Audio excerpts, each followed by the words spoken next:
Assalamualaikum warahmatullahi wabarakatuh. Alhamdulillahirabbil alamin wassalatu wassalamu ala asyrafil anbiya'i wal mursalin sayyidina Muhammadin wa ala alihi wa sahbihi ajma'in. Allahumma salli wa sallim wa barik ala Muhammad wa ala ali Muhammad kama sallaita wa sallamta wa barakta ala Ibrahim wa ala ali Ibrahim fil alamin innaka Hamidum Majid. Amma ba'd. Kalau semua sahabat yang hadir pada pagi ini, barakallahu fikum. Wan Naim al-Wasalani Aidiliyah Amirah Syafir. Semua sahabat yang hadir pada pagi ini, terima kasih, barakallahu fikum. Al-Wasalani. Maaf lama anda tak bersiaran langsung. Balik di Mekah lebih kurang 2 minggu, tak ada suara, batuk dan sebagainya. Baik tuan, Warisha, Aufa Amanda, Al-Wasalan Muhammad Muhyiddin, tolong share pada teman-teman kita yang lain pada pagi ini. Moga disertai manfaat daripada perkongsian yang akan dibawakan. Pada pagi ini, Nazir Sabri, Al-Wasalan barakallahu fikum. Terima kasih semua sahabat anak di mana saja anda berada. Tolong share teman-teman kita yang lain, kawan-kawan kita yang lain, video ataupun kuliah pagi ni sangat penting, iaitu berkaitan dengan pasang surut keimanan. Kerana iman ni sifatnya dia bertambah dan berkurang, menyubur dan juga melayu pula menjadi layu. Jadi ada kalanya dia aktif, ada kalanya dia mengalami tekanan, maka dia menjadi lemah dan sebagainya. Jadi bagi tuan bagi tafsir Ibn Katsir, turun muka pada jilid yang ke-4, muka surat ke-6, ayat daripada surah Al-Anfal. A'udzubillahi minasyaitonir rajim. Innamal mu'minuna alladhina idza dzukirallahu wajilat qulubuhum wa idza tuliyat 'alaihim ayatuhu zadatuhum imana wa 'ala rabbihim yatawakkalun. Alladhina yuqimuna as-salata wa mimma razaqnahum yunfiqun. Ulaika humul mu'minuna haqqan lahum darajatun 'inda rabbihim wa maghfiratun wa rizqun karim. Sadaqallahul azim. Di kalau Anwari, barakallahu fikum. Terima kasih semua. Al-Wasalan, Fizu Alias, Wan Naim, Al-Wasalan, semua sahabat yang hadir pada pagi ini, barakallahu fikum. Terima kasih. Dengan kuliah pagi tadi di IKIM pukul 6.30 pagi berkaitan dengan tafsir surah Luqman. Al-Wasalan, terima kasih semua. Sungguhnya orang-orang beriman dalam mereka yang apabila disebut nama Allah, gemetarlah hati mereka. Dan bila dibaca kepada mereka ayat-ayatnya, bertambahlah iman mereka, dan kepada Rabbnya lah mereka bertawakal. Itulah orang yang mendirikan salat, yang menafkahkan sebagian rezeki yang kami berikan kepada mereka. Itulah orang-orang yang beriman dengan sebenarnya. Mereka memperoleh berapa darjat ketinggian di sisi Tuhannya, dan ampunan rezeki dan nikmat yang mulia. Berkaitan dengan ayat ini, Ali bin Abi Talha mengatakan daripada Ibn Abbas, tidak masuk ke dalam hati orang munafik sedikit pun dengan hati Allah, kerana bila melaksanakan kewajipan-kewajipannya. Jadi kata Ibn Abbas berpandu kepada ayat ni, hanya orang beriman sahaja yang akan rasa kemanisan, keseronokan beribadah kepada Allah SWT. Arba'atul Hamidah, barakallahu fikum. Terima kasih semua. Dan tak nak pergi sekolah Al-Wasalan, terima kasih semua kerana hadir.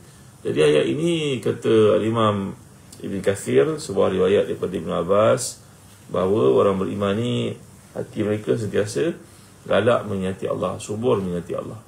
Berbeza daripada si munafik, hatinya tidak ada sedikit pun tautan hubungan dengan Allah SWT. Rasulizan Al-Wasalan, Anis Tarhuni, barakallahu fikum, Yunus Jazairi, Muhammad sekali. Jadi orang beriman ni sifat mereka sentiasa ingat pada Allah SWT. Apa jua aktiviti amalan mereka lakukan, mereka ingat pada Allah SWT. Ni Rasulizan tafsir Ibn Katsir, jilid yang ke-4, tafsir surah Al-Anfal, muka surat yang awal, muka surat yang ke-6. Baik. Orang munafik juga tidak beriman kepada ayat Allah, tidak bertawakal, tidak salat waktu bersendirian, tidak menunaikan zakat dalam harta kekayaan mereka. Jadi orang beriman, mereka sentiasa melaksanakan perkara itu walaupun saat keseorangan. Tuan-tuan kena ingat tau, antara mereka yang akan ditimpakan azab yang besar di sisi Allah apabila mereka ini idza khalau bi anfusihim intahaku hurumatillah. Antara mereka yang besar hukumannya, azabnya di akhirat adalah golongan yang sewaktu berada bersorangan mereka melakukan maksiat kepada Allah SWT. Jadi orang beriman ni ketika seorang diri ataupun ketika di halayak ramai, dia menjadi takut, ingat kepada Allah SWT, hatinya sentiasa subur, sentiasa ada aktiviti amalan lakukan untuk mengingati Allah SWT. Itu sebab kalau kita melihat sebagian daripada kita pegang tasbih sebagai contohnya, baik sangkalah kepada dia bahawa orang ni sentiasa nak ingat Allah SWT, takut terlupa. Itu sebab pegang kat tangan. Ya, adalah penilaian atau perbincangan para ulama muhadithin, apakah itu satu sunnah Nabi ataupun satu perkara yang bukan sunnah. Tapi tak mengapa lah tuan-tuan, sebab perkara itu tidak pernah ditegah oleh Nabi. Mudah-mudahan kelakuan ataupun tindakan memegang tasbih di tangan itu adalah usaha untuk mengingati Allah Taala secara berkala, berterusan. Izihar. Assalamualaikum warahmatullahi wabarakatuh, Tuhan, sahabat. Barakallahu fikum, ya. Muhammad Al-Jabri. Kalau saya sauda, setiap hari kita sedang cerita tentang perkara-perkara yang membangkitkan iman. Ya, keseluruhan sebagaimana rasa cinta kita kepada pasangan sebagai contohnya, rasa ingin makan. Ya, kalau kita tengok satu makanan yang enak di sebuah tempat, kita mungkin berusaha pergi kat situ walaupun terpaksa. Driving mungkin berjam-jam, mungkin lebih daripada sejam agaknya dalam salah ni. Maka apa lagi perkara yang membangkitkan keserokan. Kalau kita nak baikkan hubungan anak beranak sebagai contohnya, kita pun buat trip pergi jauh daripada tempat kita sebagai contohnya, pergi tempat-tempat yang jauh, nak healing lah konon. Yelah, betul tu atau pergi yang banyak duit, pergi ke luar negara, tujuan apa? Untuk merapatkan balik semula hubungan dengan anak-anak yang mungkin sudah pun di mama usia makin jauh terasa. Anak-anak kita pun kadang bila masuk universiti, kawan-kawannya menjadi lebih penting daripada diri kita sendiri kan kadang rasa sayu, syahdu je rasa. Anak-anak kita tak balik ke hujung bulan ni? Tak je, kita ada camp pula dah. Hari tu ada peperiksaan, ada camp pula. Terasa sangat kita ya ibu ni kadang-kadang Jadi tuan-tuan yang hati dan dikasih sekalian, demikian juga iman. Perlu kita cek dan kita pantau masa ke semasa supaya tidak ditimpa penyakit namanya futur. Futur ni fata wa wara, futur. Futur ni berarti rasa macam layu je, rasa lemah je, rasa lolai dan lesu saja. Maka apakah tindakan kita waktu berlakunya perkara semikian? Jangan biarkan dia berterusan hingga menyebabkan dia menggugah dan membahayakan iman kita. Kerana iman ni umpama pokok. Saya pernah bincang dengan tuan-tuan ayat pada surah Ibrahim, bila Allah menceritakan, alam tara kaifa daraballahu mathalan kalimatan thayyibatan ka syajaratin thayyibah asluha thabitu wa far'uha fis sama' tu'tiu kullaha kullahinin bi idzni rabbiha wa yadhilullahu al-amthala lin-nas. Ya, betul tau, penting datang ke majlis ilmu ni. Walaupun kita ada bagai komitmen, tapi kena peruntukkan sebahagian daripada hidup kita dalam majlis ilmu. Ya, terima kasih semua sahabat yang hadir. Barakallahu fikum. Terima kasih. Alhamdulillah. Ia penting. Kenapa penting? Ada satu hari seorang khalifah yang terkemuka namanya Harun Ar-Rasyid. Tuan-tuan mungkin Harun Ar-Rasyid ni siapa dia? Khalifah yang terkemuka yang dengan bangganya menaiki istana mengatakan kepada beliau, ayatuhas sama'u amtiri haitsu syi'ti fa inna kharaja gizabiat sini. Wahai langit, turunkanlah hujan ke mana saja kau nak turunkan, tapi kau jangan bimbang, pasti akhirnya taksnya, cukainya, hasilnya akan datang ke Baghdad depan mata aku ini juga. Besarnya kerajaan Harun Ar-Rasyid ketika beliau beri atas istananya kan. Harun Ar-Rasyid ni keturunan Ibn Abbas radhiyallahu anhu. Ya, Harun Ar-Rasyid ni walaupun seorang khalifah yang hidupnya penuh kegembiraan, keseronokan, nak apa saja boleh minta, seolah-olah macam kun fayakun semuanya ada depan mata. Ya, khalifah kan. Dan itu menangi hampir sepertiga daripada permukaan bumi pula pada masa tu. Kayanya, luasnya empire Harun Ar-Rasyid. Tiba-tiba sehari beliau panggil seorang ulama bernama Ibn Samak, Muhammad bin Samak, untuk datang mengingatkannya supaya dengan ingatan itu hatinya disubur balik semula. Ketika Ibn Samak dipanggil untuk memberi peringatan kepada Harun Ar-Rasyid ni, dia pun fikir apa aku nak cakap ni.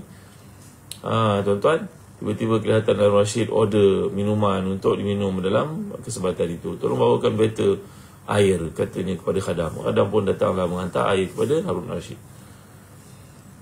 Sebaik saja Harun Ar-Rasyid dah minum air itu, maka Ibn Samak, ulama yang terkemuka dengan zuhud dan ikhlas ni, berkata kepada Amirul Mukminin, wahai Amirul Mukminin, saya bertanya kepada tuanku dengan kekerabatan tuanku dengan Rasulullah, kerana Harun Ar-Rasyid ni keturunan Ibn Abbas. Abbas ni adalah sepupu Rasulullah. Maka Ibn Samak berkata kepada Harun Ar-Rasyid, patut bertanya kepada tuanku. Tuanku jawablah dengan ikhlas, ya, dengan kekerabatan hubungan tuanku dengan Rasulullah SAW. Cuba jawab soalan ni. Apa soalan? Udazil Asfadilah.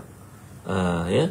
Allah salah. Terima kasih semua sahabat yang hadir. Tolong share pada teman kita lain Dr. Faizal, apa khabar? Nama saya ni Ona Najwa.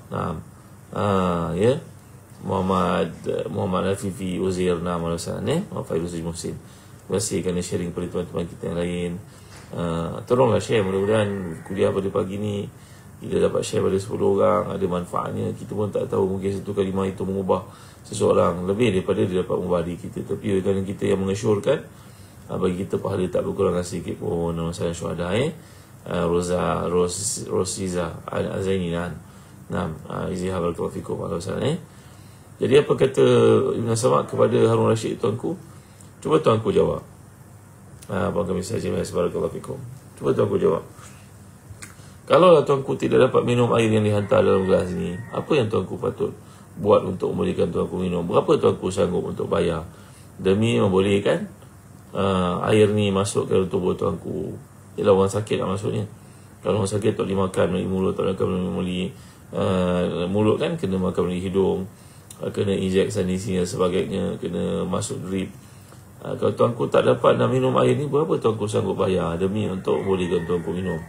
Tanya Muhammad bin Samad kepada Amirul Mukminin Khalifah Islam yang kuat dan hebat ini, Harun Rashid. Maka jawapan Harun Rashid, better sanggup membayar separuh daripada kerajaan, better untuk membolehkan better minum air ini. Allahu Akbar, insyaAllah tabaraka wa ta'ala. Ya, air nak minum ni tuan, ni air dalam gelas ni. Nampak ni air dalam gelas ni. Ya. Berapa tuanku sanggup bayar untuk membolehkan tuanku minum air? Jawapan tuanku, better sanggup membayar separuh daripada kerajaan, better membolehkan better untuk minum. Maka dia minum, alhamdulillah. Habis minum, masa aku tanya lagi, tuanku, kalau tuanku dah minum air umpamanya, tiba-tiba tuanku tak boleh keluarkan air itu dari tubuh tuanku, orang kena punya masalah prostate sebagai contohnya, tuan-tuan. Ya ilaha illallah Muhammad Rasulullah, masya-Allah tabaraka wa taala. Berapa tuanku sanggup bayar untuk membolehkan air itu keluar pula daripada tubuh tuanku? Jawapan Harun Rashid, kalau itu yang berlaku, better sanggup membayar seluruh harga kerajaan saya untuk better untuk membolehkan better kencing pada hari itu. Mendengar itu, ulama yang terkemuka ini bersama berkata kepada tuanku, masya-Allah, tidak ada gunalah kita bergaduh, merebutkan tahta, padahal nilai tahta itu hanyalah seperti air masuk ke tubuh kita, separuh daripadanya, dan air yang keluar dari tubuh kita keseluruhnya. Kalau itulah kos yang kita kena bayar untuk mendapatkan nikmat yang Allah jadikan. Allahu Akbar. Kita tengok kadang-kadang kalau ayah kita mengalami penyakit, apa dipanggil tu, prostate, kena bawa beg kencingnya ke mana-mana, kesian, tak damai hati dia, tak tenang hati dia, ke mana-mana pergi takut terbuka lah tuan-tuan ni. Kadang-kadang dah pakai terlalu lama, terlupa kadang-kadang, terlupa nak tutup. Syekh Abdul Rahman Puteri Terengganu Al-Masalah oleh kerana dah terlalu lama pakai, terlupa nak tutup, maka menjejis air kencing itu dalam rumah. Kalau malam dia pergi ke masjid pula, tumpah air itu, menjejis dalam masjid. Maka inilah yang diceritakan sebagai peluang untuk kita menyuburkan iman. Salah satu daripadanya saya nak pergi cepat ni adalah kita datang ke majlis ilmu. Pergi ke majlis ilmu menyebabkan iman kita bertambah. Kenapa? Kepada ayat tadi, innamal mu'minuna alladzina idza dzukirallahu wajilat qulubuhum wa idza tuliyat 'alaihim ayatuhu zadatuhum imana wa 'ala rabbihim yatawakkalun. Bila orang beriman ni, bila digugah mereka, didengarkan, disampaikan kepada mereka ayat Quran, maka hati mereka menjadi lembut, menjadi gemetar. Alhamdulillah ni, barakallahu fikum. Terima kasih semua sahabat yang di mohon kami sahkan dijemput sahabat kita yang lain. Alhamdulillah semua Syafiq Abdul Rahman Jadi inilah dia di antara peringatan yang penting yang Quran bawakan kepada kita, bagaimana cara untuk menyuburkan iman. Ya. Jadi apakah perkara-perkara lain yang dapat menyebabkan iman kita subur, tuan-tuan dan puan-puan sekalian? Yang kedua adalah kita dapat lihat bagaimana Quran ni peranannya sebagai cahaya bagi hati. Kata Sayyidina Umar Khattab radhiyallahu anhu, kunna naqra'ul Quran fazadna imanan. Kami baca Al-Quran sehingga kami dapati iman kami bertambah. Ya Allah, masya-Allah, tabaraka wa taala. Sayyidina Umar yang disifatkan Nabi, kalau ada Nabi selepasnya itulah orangnya. Kalau Sayyidina Umar lagi satu jalan, syaitan tidak akan melalui jalan tersebut. Begitu takutnya syaitan kepada Sayyidina Umar Khattab radhiyallahu anhu. Walaupun demikian, Sayyidina Umar mengambil peluang untuk membaca Al-Quran dengan mengatakan, kami baca Al-Quran, kami dapati iman kami bertambah. Masya Allah, ya Umar Khattab radhiyallahu anhu, anda merupakan insan terbaik selepas Abu Bakar. Anda juga meminta kepada Allah bagaimana iman itu boleh tambah. Sayyidina Umar punya takutnya hati dia. Dia berkata, aku membayangkan ketakutan akhirat besok, semua manusia disuruh masuk syurga melainkan seorang, maka aku membayangkan seorang itu adalah aku. La ilaha illallah Muhammadur Rasulullah. Makin dekat dengan Allah, makin dekat dengan Rasulullah, makin takut pada kedudukan diri kita sendiri, ya. Bukan sebagaimana orang yang lalai pada ini melakukan dosa beranggapan nanti Allah akan ampunkan. Baik, jadi kita tengok lagi dalam konteks hari ini, itu orang beriman ni bila membaca ayat Allah, mereka teringat padanya, syubur hatinya, gembira dia. Ada berapa ayat tuan-tuan baca, saya dan tuan-tuan baca pada hari ini menjelang pukul 8 pagi pada hari ini? Berapa ayat yang telah kita baca? Bangun subuh pagi tadi, atau bangun sebelum subuh, alhamdulillah, lepas bangun tahajud, berapa ayat dapat kita baca? Rasulullah SAW punya amalan setiap hari, ketika tahajud itu maka Nabi akan bacakan ayat terakhir pada surah Ali Imran. Inna fi khalqis samawati wal ard wa ikhtilafil layli wan nahar la ayatin li ulil albab alladhina yadhkurullaha qiyaman wa qu'udan wa ala junubihim wa yatafakkaruna fi khalqis samawati wal ard wa ma khalaqta hadha batila subhanaka faqina adzaban nar, sampailah kepada penghujung surah Ali Imran itu. Ya ayyuhalladzina amanu sabiru wa sabiru wa rabitu wattaqullaha la'allakum tuflihun. Kan? Jadi inilah ayat yang patut kita baca setiap pagi, tuan-tuan, ya. Jadi orang beriman ni sentiasa ingat kepada Allah, bertawakal kepadanya, berusaha untuk salat dalam apa jua keadaan, dan dalam apa yang Allah kurniakan kepada mereka, ada bahagian zakat untuk diulurkan kepada mereka yang memerlukan. Berbeza daripada sifat si munafik, bila berseorang diri dia tidak solat, tidak bertawakal, ya, dan tidak menunaikan zakat daripada harta kekayaan Allah berikan. Ya, jadi nampak kepada kita bagaimana sifat orang beriman ni sentiasa dengan Quran dengan tujuan untuk menyuburkan iman. Ya, dan bila mendengar Quran itu dibacakan, maka dia bertindak according to apa yang Quran suruh, yang mulia Rajuzin Al-Hasan. Barakallahu. Terima kasih. Baik. Jadi Allah menyifatkan orang beriman ni, sungguhnya orang beriman adalah mereka yang bila disebut nama Allah gemetarlah hati mereka, melaksanakan kewajipan-kewajipan. Ibn Abbas berkata ayat ini menambahkan tasdik mereka, menambahkan pembenaran mereka.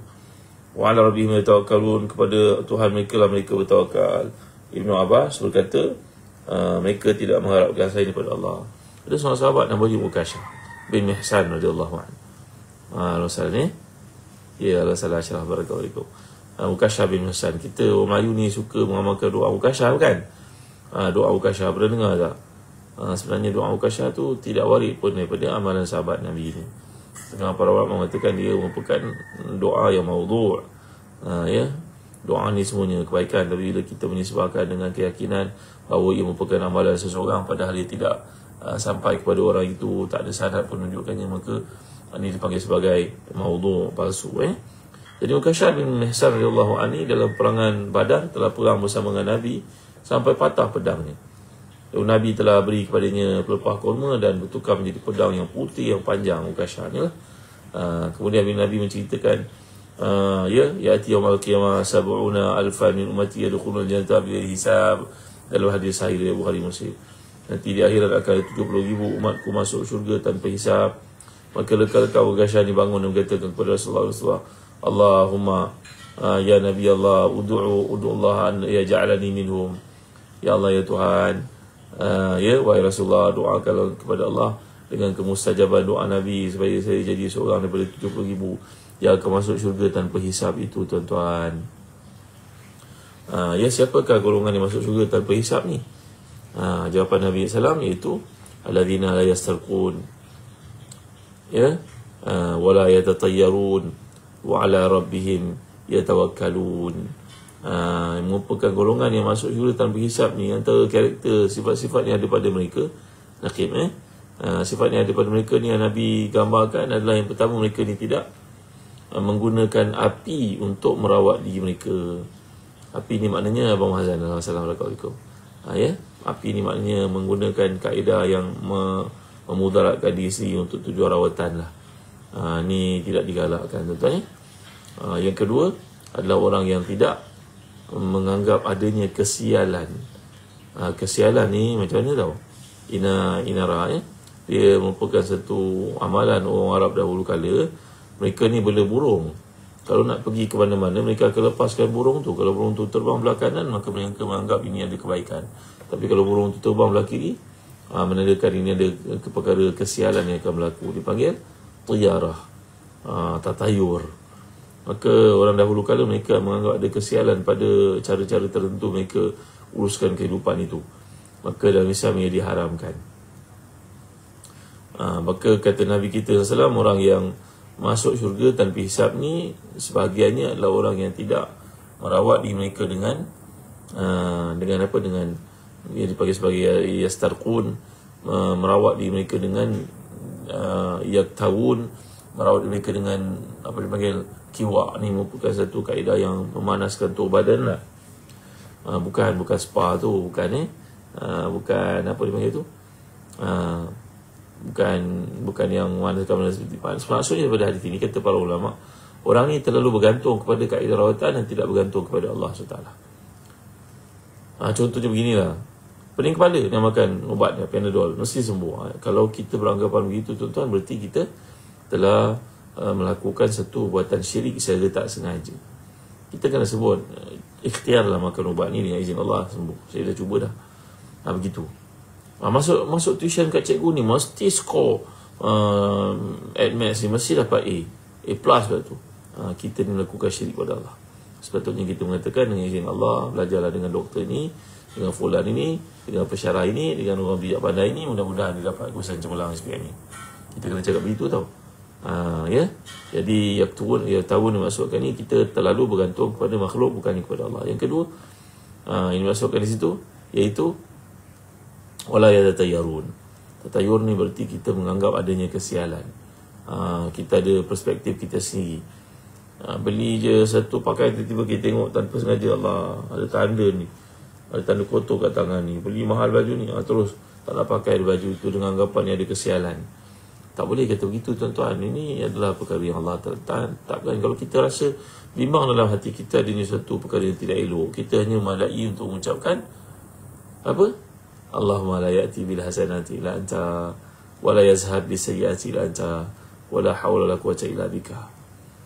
Allahumma la ya'ti bil hasanati illa anta wa la yazhab bis sayyiati illa anta wa la hawla wa la quwwata illa bika. Sekali saya ulang, Allahumma la ya'ti bil hasanati illa anta wa la yazhab bis sayyiati illa anta wa la hawla wa la quwwata illa bika. Aziz Mahmud, ya Allah, tiada kebaikan melainkan yang kau letakkan, tak ada kebaikan melainkan yang kau tetapkan, tiada keburukan melainkan apa yang engkau hilangkan. Ya, maknanya engkau lah yang menghilangkan segala keburukan. Nampak tak? Dan tiada daya upaya melainkan kepada engkau saja. Allahumma la ya'ti bil hasanati illa anta wa la yazhab bis sayyiati illa anta wa la hawla wa la quwwata illa bika. Apa merawat diri dengan api? Adakah sauna dikira merawat api diri dengan api? Tidak, adanya tidak. Bukan begitu maksudnya, kerana ada di kalangan para sahabat pun yang mendapatkan rawatan seperti itu. Yang dimaksudkan kat sini layak tahun, berarti terlalu bergantung pada rawatan itu dengan harapan ataupun dengan keyakinan bahawa rawatan itu yang menyembuhkan. Ini kata para ulama ketika mensyarahkan hadis tadi. Kerana zaman dahulu kala, zaman para sahabat, kalau mereka sakit, umpamanya kena pedang ke kena apa ke, mereka terus ambil api dan cucurkan, apa dipanggil, terus kenakan pada bahagian itu. Dan itulah keyakinan mereka seolah benda itu menyembuhkan daripada penyakit-penyakit tersebut. Ini tidak dibolehkan. Jadi ayat itu, hadis itu difahami secara majas. Berarti sikap orang-orang dahulu kala ni, mereka menganggap api itu adalah penyembuh segala-galanya dalam konteks luka ke ataupun kesakitan, lengur-lengur dan sebagainya. Tak salah untuk kita gunakan untuk tujuan perubatan, tak salah. Tapi jangan mengiktikadkan bahawa api itulah yang menyembuhkan atau bahan panas itu yang menyembuhkan. Itu maksud para ulama. Wallahu a'lam. Umar Rizal, Alhamdulillah, barakallahu fikum, Maira, Alhamdulillah, semua sahabat saya tolong share pada teman-teman kita lain. Sekali lagi saya nak berhenti ni, kita sedang bincang sebab-sebab iman meningkat, sebab-sebab iman menjadi lemah. Kerana iman ni diumpamakan dalam ayat yang lain, surah Ibrahim, alam tara kaifa darallahu mathalan kalimatan tayyibatan ka syajaratin tayyibah asluha thabitun wa far'uha fis sama' tu'ti ukulaha bi rabbiha Ya, bagaimana digambarkan bahawa alam tara kaifa darallahu mathalan kalimatan thayyibah ka syajaratin thayyibah asluha thabitun faruha fis sama' tuti ukulaha. Ya, bagaimana Allah menggambarkan bahawa pokok dalam diri kita ni apa ni? Allah tu kharam. Allahumma la ya'ti bil hasanati illa anta wa la yazhab bi sayyiati illa anta wa la haula wa la quwwata illa bika. Doa bila kita rasa besar dalam hati, kisah dalam hati, kita pergi kursus, terasa satu tidak enak dalam hati, apa berlaku ke anak aku. Kita hantar anak kita pergi asrama, kita rasa dalam hati kita lah, apa berlaku ke anak aku, macam-macam berlaku kat budak-budak zaman sekarang ni. Jadi kita mohon pada Allah perlindungan. Bacalah doa Allahumma la ya'ti bil hasanati illa anta wa la yazhab bi sayyiati illa anta wa la haula wa la quwwata illa bika. Bagi tuan-tuan yang minat untuk dapatkan doa ni, saya usahakan untuk dimasukkan dalam Telegram sahabat Ustaz Zahazan. Tuan-tuan kalau ada Telegram, pergi ke sahabat Ustaz Zahazan. Ustaz tu ejaan dia UST, Ustaz Zahazan. Nanti saya akan masukkan doa-doa yang kita belajar kat sini. Baik, kembali lagi kepada apakah perkara-perkara yang menyebabkan iman itu bertambah. Yang kedua, tuan-tuan, tadi kita panjang lebar tentang kepentingan baca Quran kan. Orang beriman kena baca Quran sekurang-kurangnya 10 ayat seharian. Kalau baca 100 ayat, Allah nikmat, fabiha wa nikmat. Kalau baca 1000 ayat, berarti 6 hari khatam Quran. Lebih kurang 1000 ayat tu dia akan jadi jutawan akhirat. Kutiba minal muqantarin, kata Rasulullah SAW. Orang yang baca Al-Quran 1000 ayat sehari, dia akan jadi jutawan akhirat nanti. Okey, baik. Anita Sudin, barakallahu fikum wa Muhammad Rizal. Salam. Jadi antara perkara yang menyebabkan iman itu ada kemanisannya, kesuburannya adalah kita membaca dan mengenali, memahami nama-nama Allah. Ada banyak kuliah yang dianjurkan untuk Asma'ullahi Husna, belajar nama-nama Allah. Mengenali nama-nama Allah itu akan menyebabkan kita makin kenal Allah, makin dekat dengan Allah, makin subur iman kita kepadanya. Macamlah kita baca kisah Nabi kita salah, makin mencintai baginda. Itu juga membaca sifat-sifat Allah Taala, mengenali sifat-sifat Allah. Yang ketiga, saya ringkasnya tuan-tuan, perkara yang menyebabkan iman itu bertambah, kerana iman ni sifatnya bertambah dan berkurang, adalah kita membaca sirah Nabi SAW, yang melihat kehidupan Nabi zaman Makkiyah, zaman Madaniyah. Ini adalah perkara-perkara yang membangkitkan iman, menimbulkan kesedaran dalam diri kita. Baca tentang hijrah Nabi, betapa susahnya perjalanan itu, kerana setiap keimanan memerlukan pengorbanan. Lihat pengorbanan Nabi SAW, bukan hidup sentiasa dibentangkan kapit merah. Ada kalanya kita kena hadapi kehidupan ni. Baik tuan Abdul Razak, Assalamualaikum. Assalamualaikum Dr. Fahmi Khair. Assalamualaikum sahabat saya Laksamana ni Hafizah Umar. Assalamualaikum. Lagi kita lihat belajar tentang Islam juga akan menambah iman. Kerana bagaimana iman menyelesaikan masalah-masalah masyarakat yang ada. Assalamualaikum Nisan Hasanah, barakallahu fikum. Dan lagi perkara yang akan menambah iman yang terakhir sekali adalah membaca kisah salafus salih, kisah para sahabat, kisah para tabi'in, kisah para ulama. Seperti contoh yang telah saya kemukakan tadi, bagaimana Ibn Samak mengingatkan Harun Rashid ketika dijemput ke istana untuk memberi tausiah kepada raja. Raja-raja ni zaman dahulu, mudah-mudahan sampai sekarang lah, mereka ni kalau zaman dahulu mereka ada penasihat-penasihat agama, panggil, ingatkan betul, ni beritahu kepada betul satu perkara yang menyebabkan betul menambah iman kepada Allah. Maka Ibn Samak ni berkata kepada orang Rashid tadi saya cerita awal, dia kata, tuanku minum air ni, kalau tak boleh minum, kalau tersekat, tuanku tak dapat minum, berapa tuanku sanggup bayar kepada doktor untuk menghilangkan alahan ataupun sekatan yang menyebabkan tuanku tak dapat minum itu? Jawapan Harun Rashid, beta sanggup membayar dengan separuh harga kerajaan beta demi untuk dapat nikmat minum. Allahu Akbar. Habis minum, maka Ibn Samak bertanya lagi untuk kali kedua, tuanku, saya bertanya bihaqi karabatika ma'a Rasulullah SAW. Saya bertanya dengan berkat hubungan tuanku yang rapat dengan keluarga Rasulullah. Kerana Ibn Abbas adalah datuk kepada Harun Rashid, ini merupakan sepupu Rasulullah. Maka ini satu panggilan yang membanggakan bagi seorang khalifah daripada kerajaan Abbasiyah. Wahai tuanku dah minum tak boleh keluar pula daripada tubuh tuanku. Berapa tuanku sanggup bayar untuk tujuan mendapat nikmat buah besar, buah kecil itu? Jawapan Rashid terlalu bertangguh lagi. Beta sanggup bayar seluruh kerajaan beta demi untuk mendapat nikmat, buai besar, buai kecil.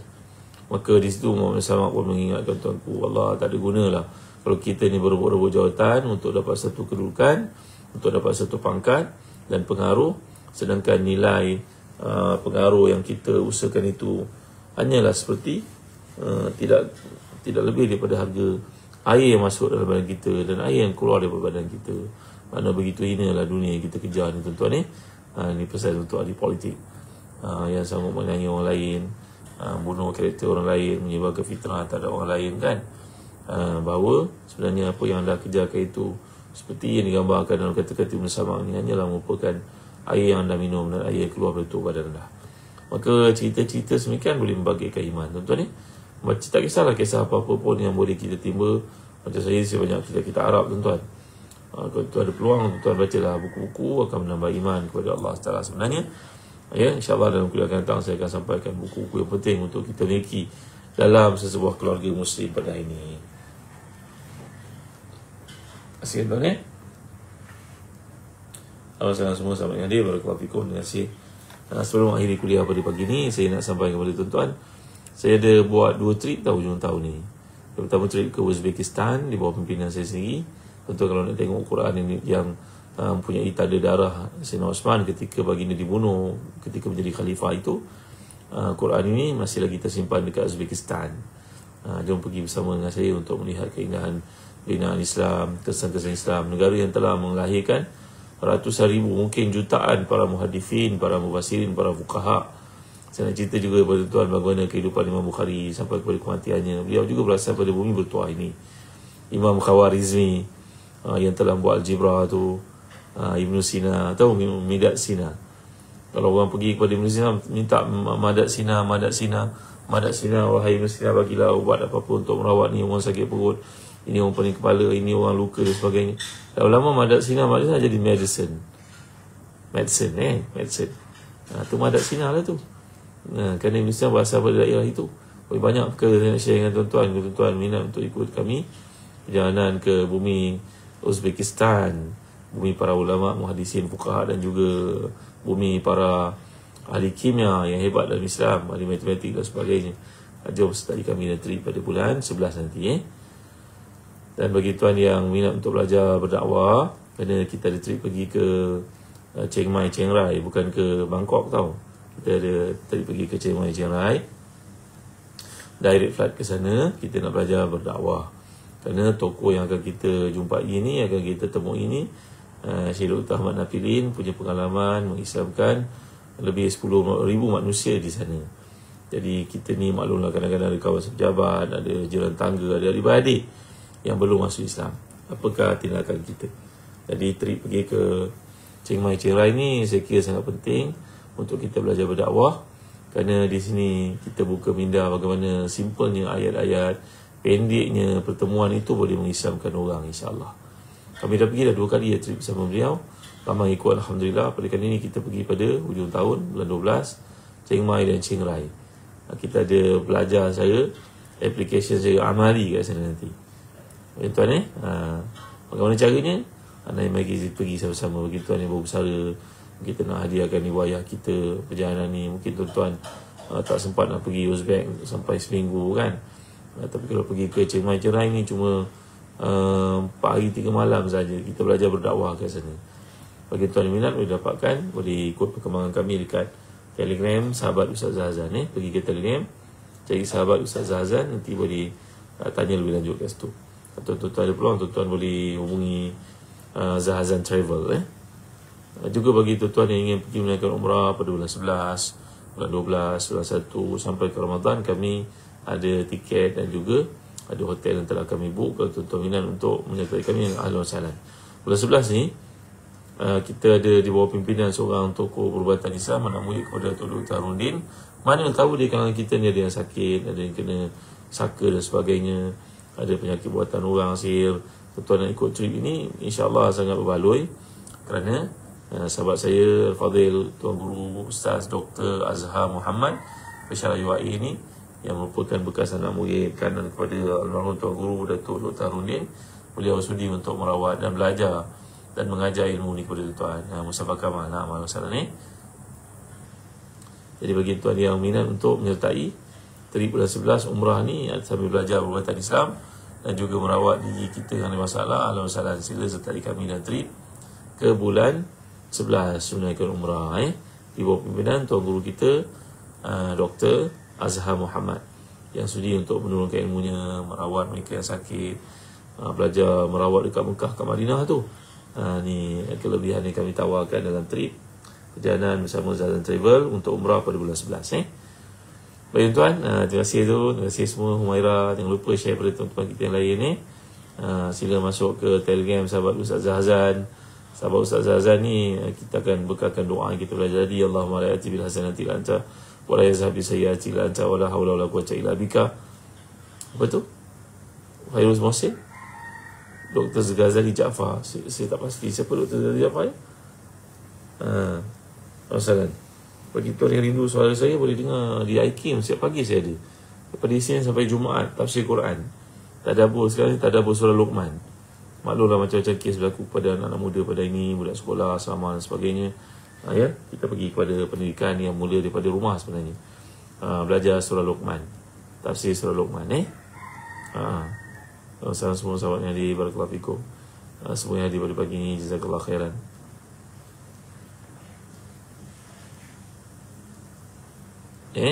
Baik, setakat ini saja dulu. Terima kasih tuan. Terima kasih atas kehadiran tuan-tuan pada ketika ini, pada pagi ini. Moga apa yang dikongsi dapat diamalkan. Yang kita telah pelajari bagaimana iman itu menjadi kuat untuk membaca Al-Quran. Yang kedua, mengenal nama-nama Allah. Yang ketiga, mengkaji sirah Nabi SAW.